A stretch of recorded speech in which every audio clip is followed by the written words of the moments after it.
वालेकुम अस्सलाम जी। जी केरु पिया ॻाल्हायो? फरमान अली भुट्टो फ्रॉम दहर की। कीअं आहियो तव्हां? ठीकु आहियो? तबियत ठीकु आहे?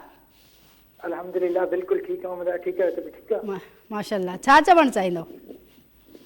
बिल्कुलु तव्हांजो प्रोग्राम त माशाल्लाह तमामु बहितरीनु आहे। अव्हां जो सवाल आहे उहो थोरो रिपीट कयो, जेको आहे सो सवाल ॿुधो आहे बराबरि रिपीट कंदो। जी जी जी सवाल उहो आहे, इहो आहे त उहो छा आहे जेको सिर्फ़ु असां ॾिसी सघूं था, ॿियो को नथो ॾिसी सघे?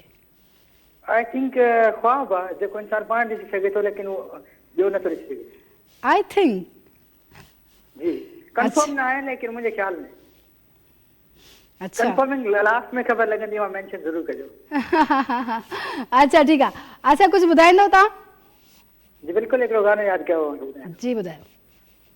मूंखे धार थियण जूं धमकियूं न ॾे, छा फ़र्क़ु पवंदो जे वेंदे छॾे, हिकु ॻाल्हि ॿुधी छॾ सिंध में अञा सोणनि माण्हुनि जी कमी न, हिकु ॻाल्हि ॿुधी छॾ मुल्क में अञा मिठनि माण्हुनि जी कमी न, बर्दाश्त जी बि हद हूंदी आहे, ख़ाली बि ज़िद जाने ठहंदी न, ईअं बहस मूंसां तकरार करण जानी इहो तरीक़ो बि सही न, हिकु ॻाल्हि ॿुधी छॾ सिंध में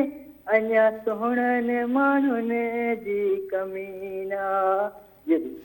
अञा सोणनि माण्हुनि जी कमी न आहे? न बिल्कुलु हिकु महांगाई त आहे न।